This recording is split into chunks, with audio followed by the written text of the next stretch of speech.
Hari kedua masa penggemblengan seluruh unsur Kabinet Merah Putih di Akademi Militer Magelang, publik disuguhkan berbagai kegiatan dasar dunia kemiliteran, mulai dari baris berbaris hingga upacara parade senja. Meski sebagian pihak menilai kegiatan ini kental dengan gaya militer, Presiden Prabowo menekankan hal ini bukan military way, melainkan pembentukan disiplin dan kesetiaan kepada bangsa dan negara. Kami akan diskusikan hal ini bersama dengan para narasumber. Bergabung saat ini tenaga ahli utama Kantor Komunikasi Presiden Prita Laura, kemudian bergabung juga bersama kami mantan Gubernur Lemhanas Letjen Purnawirawan Agus Wijoyo dan Direktur Eksekutif Poltreking Hanta Yuda. Selamat sore semuanya, apa kabar? Selamat sore. Selamat sore. Terima kasih sudah hadir dalam diskusi kami kali ini. Mbak Prita, begini, walaupun kemudian sudah dijelaskan juga dan ditegaskan oleh Pak Prabowo bahwa kegiatan ini bukan masalah unsur kemiliteran begitu. Ini memang buat membentuk bonding dari para anggota Kabinet Merah Putih begitu. Tapi kan yang publik lihat tidak bisa menutup mata bahwa ada unsur seragam di situ, kegiatan baris berbaris di sana. Sebetulnya apa yang menjadi hal penting sampai pendekatan ini diberikan, pendekatan semacam ini di Akmil Militer, diberikan kepada anggota-anggota kabinet baru di pemerintahan Pak Prabowo dan Mas Gibran ini? Baik, Mas Ival, Presiden Prabowo Subianto mengadopsi aspek-aspek positif dari berbagai cara. Kalau kita melihat, pertama kali Kabinet Merah Putih diundang ke rumah Pak Prabowo di Hambat. Ini artinya sebuah cara kekeluargaan diambil di sana untuk welcoming. Cara welcoming ini aspek positif paling baik adalah dengan cara kekeluargaan.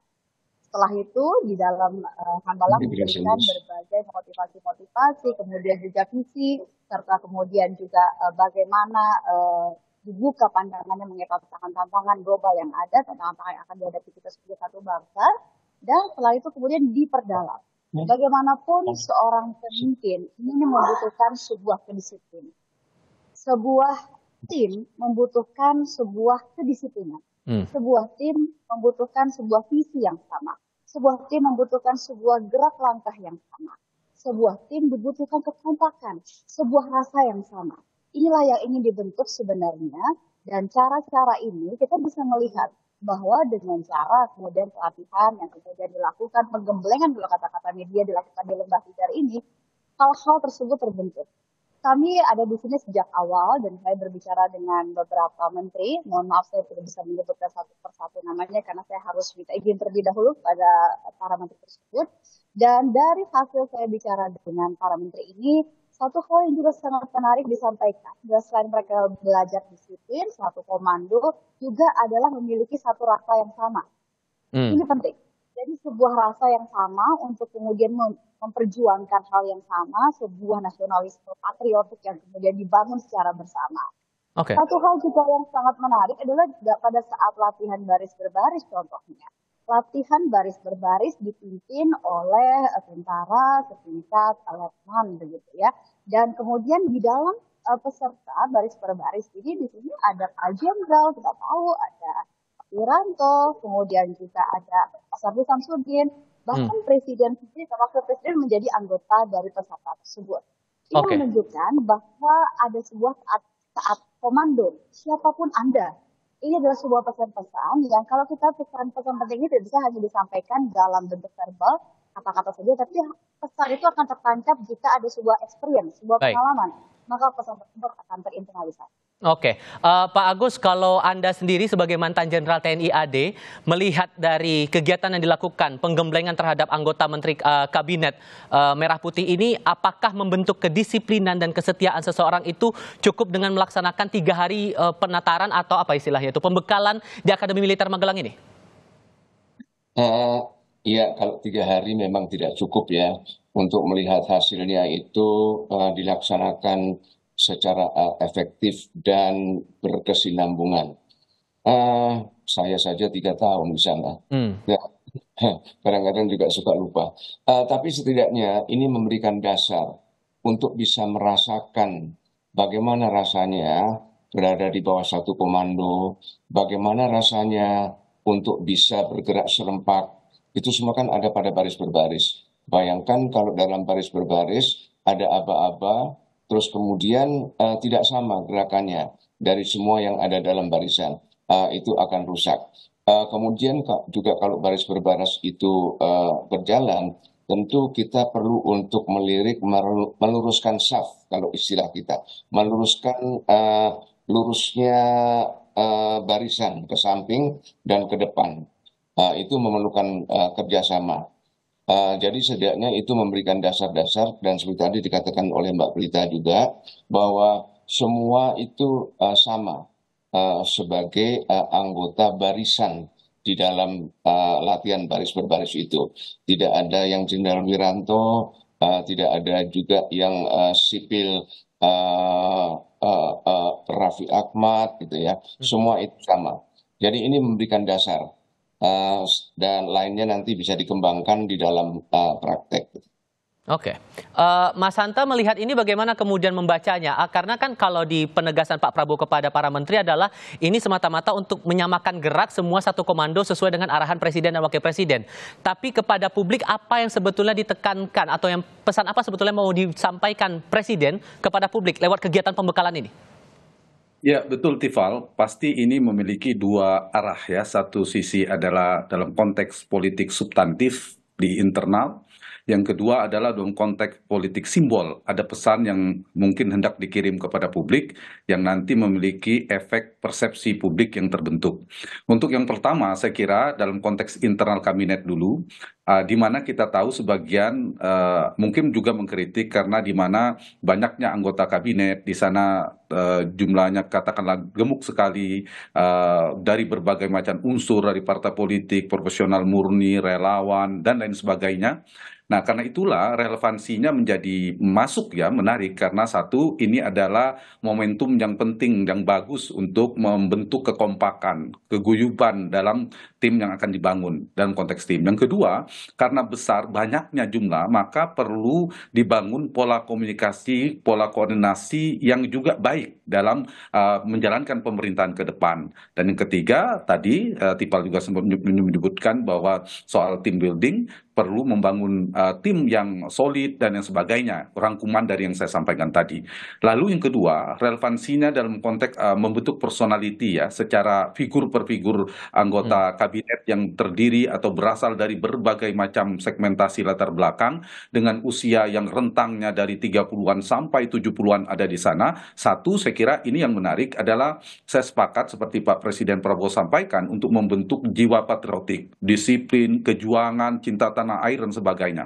Yang kedua adalah membangun, meskipun cuma 3 hari ya, tetapi ini titik awal yang bagus, membangun integritas, semangat anti korupsi, termasuk ketika Pak Prabowo, Presiden Prabowo menyampaikan pidato awal pelantikan itu. Dan yang ketiga yang juga sangat penting adalah membangun loyalitas, kesetiaan penting. Nah, saya ingin menjawab pertanyaan Tifal, untuk konteks persepsi publik komunikasi yang dikirimkan, ini bisa dua persepsi yang tertangkap. Satu, secara positif akan ditangkap publik Pak Prabowo sebagai presiden, kepala pemerintahan yang membangun persepsi positif tentang tidak sekedar memimpin pemerintahan, kepala negara, tapi membangun kepersatuan. Jadi semangat persatuan, semangat cinta tanah air, NKRI, komitmen, dan lain sebagainya. Nah, yang kedua, ada yang ditangkap ada soal keseriusan, totalitas dalam memimpin pemerintahan bagi semua anggota. Satu lagi, publik akan menangkap bagaimana gaya kepemimpinan, leadership style dari Pak Prabowo, termasuk leadership skillnya. Nah, disinilah poin terakhir bisa jadi berpotensi dua tangkapan. Satu,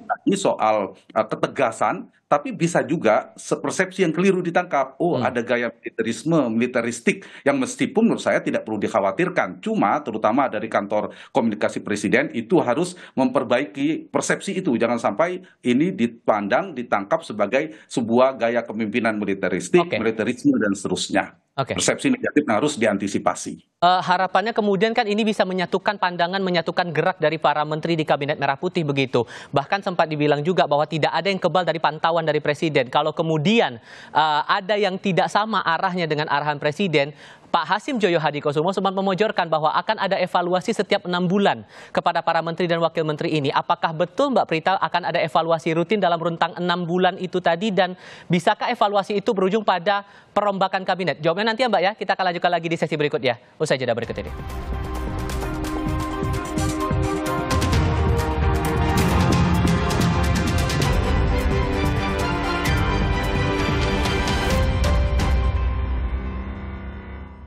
Kami masih berdiskusi bersama Prita Laura dari Kantor Komunikasi Presiden, kemudian mantan Gubernur Lemhanas, Letjen Purnawirawan Agus Wijoyo, dan Hanta Yuda dari Poltreking. Mbak Prita, begini, kalau kita merujuk lagi ke belakang sebelum kegiatan pembekalan ini, Pak Prabowo sudah berkali-kali mengingatkan para menterinya untuk semuanya tidak ada agenda sendiri-sendiri, kemudian tidak ada yang kebal, dan hal-hal lain penegasannya masalah semua harus gerak satu komando. Mengapa kemudian ini harus berkali-kali disampaikan Pak Prabowo? Apakah Pak Prabowo mencium ada gelagat? Oh, kayaknya ada yang nggak satu suara seia sekata dengan apa perintah Presiden?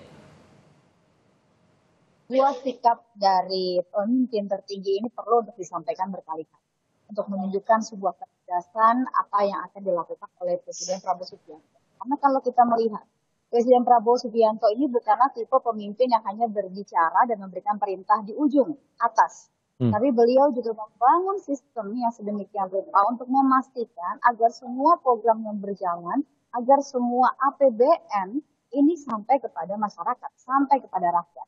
Kita bisa melihat bagaimana monitoring ini diperkuat dengan penguatan kantor staf presiden.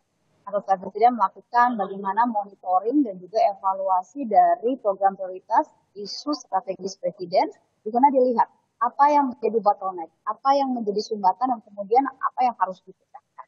Selain itu kemudian juga dibentuk Badan Pengendalian Pembangunan dan Investigasi Khusus yang dibentuk oleh Presiden Prabowo.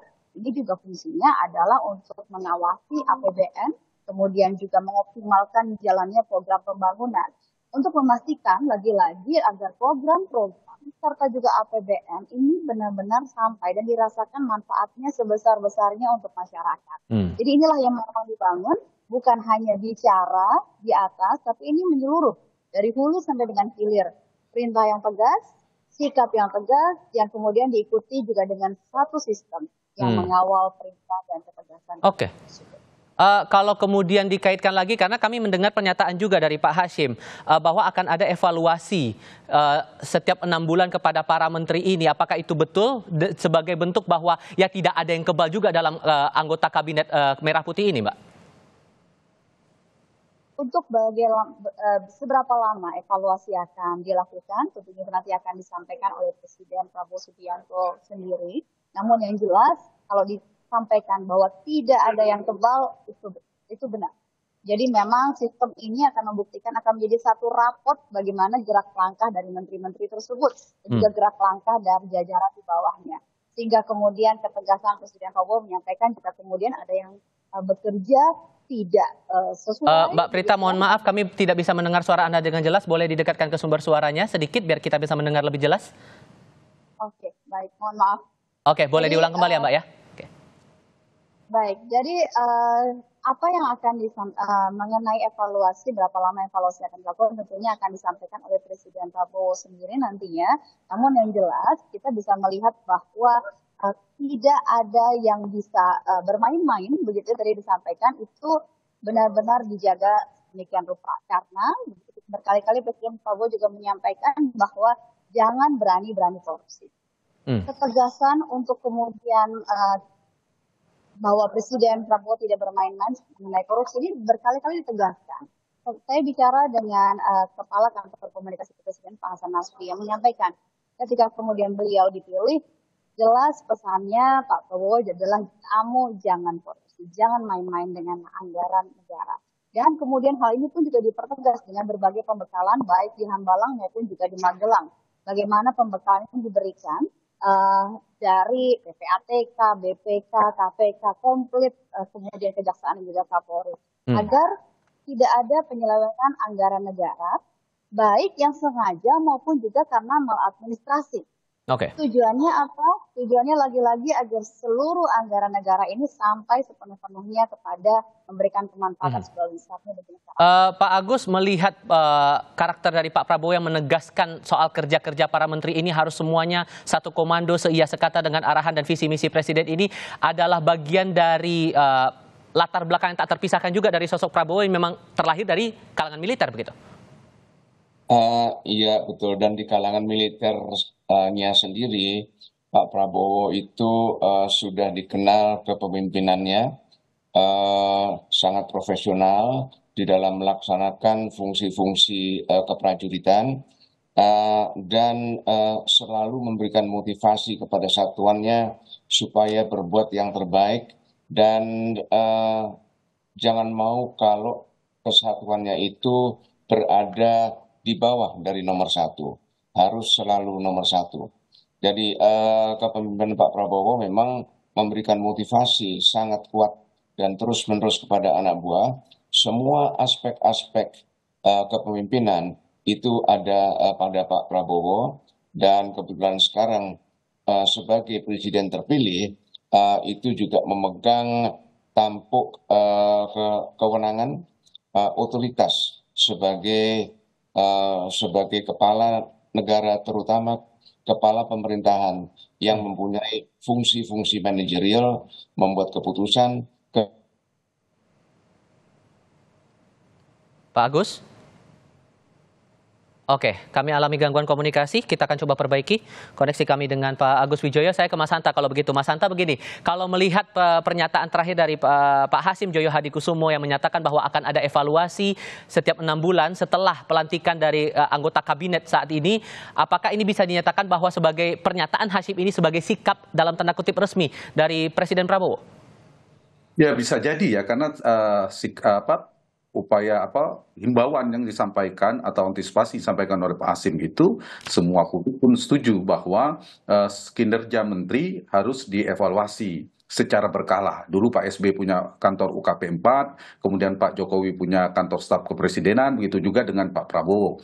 Karena semangat awalnya pasti yang dijaga itu kriteria menteri kan punya integritas dan mentalitas anti korupsi. Yang kedua kapabilitas dan kompetensi, yang ketiga leadership dan kemampuan manajerialnya, manajerial skillnya. Dan yang ketiga itu, yang keempat adalah soal loyalitas tadi yang Tifal sempat sebutkan. Nah, berangkat dari situ menurut saya evaluasi karena itu hak prerogatif presiden, dalam bahasa konstitusi ada pembantu, tanda petik ya, mau kapanpun diganti, mau dievaluasi itu hak presiden sepenuhnya. Nah, sedikit tambahan saya dalam konteks pelatihan sekarang di Magelang ini, yang paling penting ada dampaknya nanti. Kita tunggu ya berapa bulan ke depan dalam konteks teknokratik, publik maupun politik. Dalam konteks teknokratik, apakah ini punya dampak pada kinerja, performa pemerintahan ke depan? Ini semangatnya itu yang ikut diukur. Mampukah merealisasikan hasta cipta, cipta-cita Pak Prabowo itu yang ujungnya memiliki dampak pada kesejahteraan rakyat? Itu harapannya kan pelatihan ini kan itu ujungnya punya dampak pada rakyat. Yang kedua secara publik ini juga memberikan pesan bulan madu yang positif dengan Pak Presiden Prabowo Subianto. Awal yang baik di mana Pak Prabowo punya komitmen yang kuat, totalitas, ketegasan dan seterusnya. Jadi persepsi yang dibentuk ada positif. Dan ketiga, ini juga harus punya dampak secara politik, yaitu kekompakan secara internal, stabilitas politik secara menyeluruh, kekompakan dalam koalisi dan seterusnya. Jadi secara teknokratik oke, secara publik citra positif, kemudian secara politik juga stabil. Nah, itu ujungnya bisa merealisasikan janji kampanye dan program pemerintah dengan baik yang berdampak pada kesejahteraan rakyat. Itu ujungnya. Ini instrumennya. Oke, Pak Agus bisa mendengar suara saya ya? Bisa, sekarang bisa. Pertanyaan lainnya juga begini, kalau kemudian untuk bagian awal pemerintahan baru ini dilakukan pembekalan 2 kali, kalau dengan prinsip menjaga semangat agar semua satu irama dengan presiden, apakah perlu pembekalan semacam ini juga dilakukan berkelanjutan untuk periode-periode atau untuk bulan-bulan berikutnya, entah setiap 3 bulan, 6 bulan dan seterusnya? Dirasa perlu tidak menurut Anda, Pak Agus? Kalau pembekalan, namanya juga pembekalan, berarti itu dilaksanakan pada tahapan awal dari sebuah kelompok yang dibentuk baru dari anggota-anggotanya yang beragam latar belakangnya, yang bahkan satu sama lain tidak mengenal. Itulah makna dari pembekalan, memberikan bekal. Nah, karena itu sebagai sebuah kelompok baru, sebagaimana juga pembentukan tim yang memerlukan kerjasama, tentunya tidak langsung jadi, perlu evaluasi. Nah, evaluasi itu nanti tergantung juga kepada yang memegang kewenangan.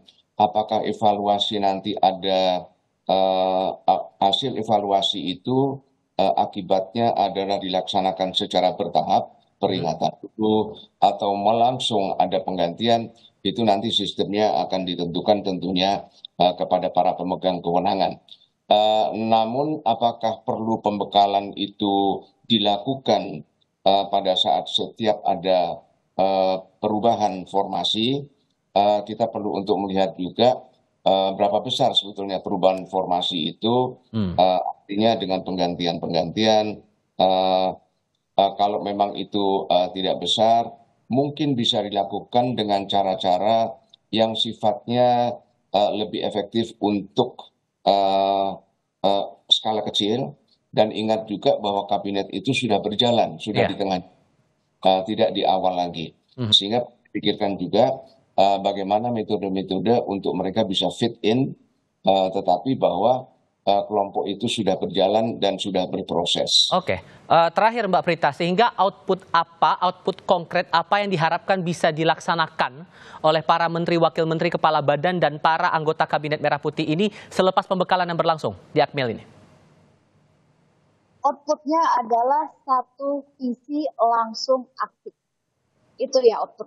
Jadi begitu punya satu visi yang sama, kemudian gerak langkahnya cepat dan langsung aktif. Itu yang diharapkan. Karena memang target-targetnya cukup singkat dan kemudian tantangan-tantangan yang dihadapi juga beragam. Yang kita hadapi tantangan itu tidak akan berhenti. Namun yang jelas di sini dalam pembekalan ini adalah Presiden Prabowo Subianto ingin membentuk satu juga mentalitas. Selain visi yang sama juga mentalitas dari para pemimpin ini. Mentalitas pemimpin adalah pelayan. Pemimpin adalah pelayan publik. Makanya kemudian kita lihat berkali-kali Presiden Prabowo menyampaikan seorang pemimpin harus menjadi contoh. Seorang pemimpin harus mau bersusah-susah untuk rakyat. Terguyur hujan, basah-basahan. Itulah sebenarnya mentalitas itu yang ingin dibentuk. Bagaimana seorang pemimpin juga memiliki sebuah mentalitas untuk berkorban bagi apa masyarakat yang dipimpinnya. Bagi ketika kemudian anak buah lapar, pemimpin juga ikut lapar. Ketika anak buah basah, pemimpin juga harus basah. Sebenarnya ini adalah sebuah makna untuk membentuk mentalitas. Mentalitas dari seorang pelayan publik yang nanti akan memimpin jalannya program-program Presiden Prabowo tentunya dalam bidangnya masing-masing, yang ujung-ujungnya adalah untuk rakyat. Oke. Pembuktiannya besok setelah para anggota Kabinet Merah Putih ini pulang dari Akmil kembali lagi ke Jakarta dan bekerja sesuai dengan tugas di kementerian dan lembaganya masing-masing. Mbak Prita dari Kantor Komunikasi Kepresidenan, terima kasih. Pak Agus, terima kasih. Mas Hanta juga terima kasih sudah berdiskusi bersama kami.